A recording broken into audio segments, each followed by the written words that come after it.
What's up guys, and welcome back to LA21. I am currently in full-time school and I still want to read books. In this video, I am going to be giving you 7 books that I've been meaning to read for the past year or so for some of them. I realized that the only way I'm going to get to them is if I create my own reading day challenge. So 7-day reading challenge, over ambitious. I have picked out 7 books specifically for it. Hopefully I'm able to read a book a day, but let me introduce you to the reading list. The first book on my reading challenge list is How to Shoot Video That Doesn't Suck by Stockman, 4.5 star rating on Goodreads. This book promises to be a step-by-step guide as to how beginner filmmakers or pro filmmakers can instantly make their video better. I've read part of it, well written, humor here and there. It's also got exercises that people can try there and then to apply the knowledge that they've learned in different chapters. And it also teaches you how to think like a director in terms of shots and also storylines where you have your hero, beginning and end. So far I'm enjoying this. If you haven't watched my first video, firstly you need to watch that video. Secondly, I am learning filmmaking. This was the best place to start. The second book on my 7-day reading challenge list, Logic Made Easy, How to Know When Language Deceives You by Deborah, Bennet, 3.5 star rating on Goodreads. I picked it up because of the title. I'm expecting the book to teach people how to become more logical thinkers. I got really curious and let me tell you what happened. Read the reviews of the book. So these are people that have read the book and decided to rate it and review it on Goodreads. Most of the reviews that I went through are saying that this book is more on the development, the history of how logic came to be, rather than how people can start to apply or attain logical thinking. I'm still gonna read the book, in case you're wondering. We'll just have to see. I will be reviewing these books in the next video that's to follow. The third book on my 7-day reading challenge list is from a YouTube recommendation, The Coddling of the American Mind by Greg and Jonathan. And I was intrigued, let me tell you. It's exploring great untruths, ideologies that are being passed to students in American colleges and universities. I've read the first few chapters and I'm thinking that these are ideologies being passed in all English-speaking or tertiary institutions worldwide. If you look at globalization, ideas from America are easily traveling through the internet, through YouTube. I'm here, aren't I?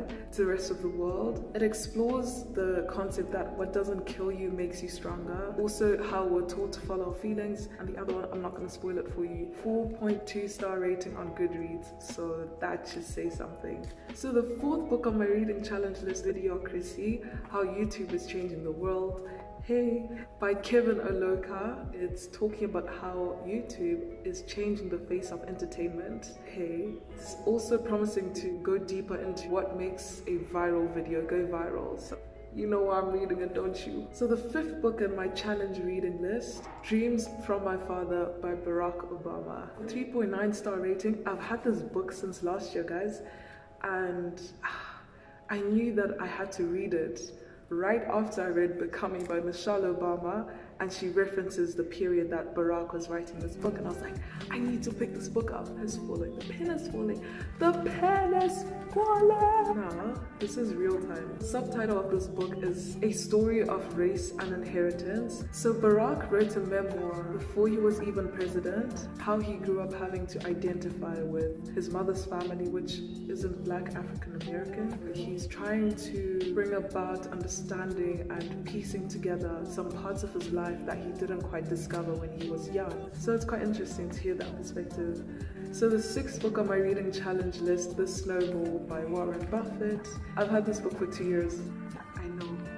I think it's time I finished it. This book has 800 plus pages. I'm not saying that you can feel the pages or the length of the story. I quite enjoyed it when I had it up. It talks about how he was brought up as a young boy, his entrepreneurship journey, what he did when he was young, the kinds of books that he read, the experiences that he met. It's actually one of the best autobiographies on Goodreads.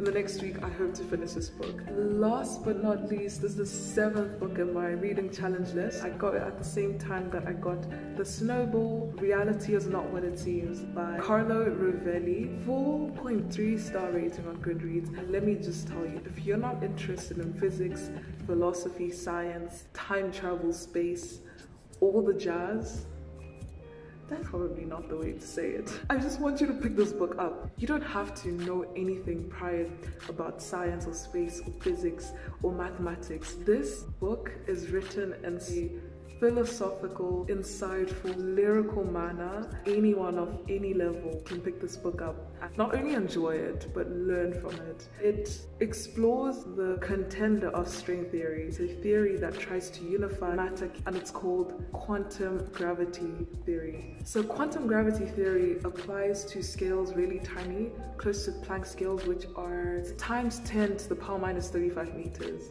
This book is definitely for anyone that's looking to broaden their knowledge. If you pick this up, you will not be able to put it down.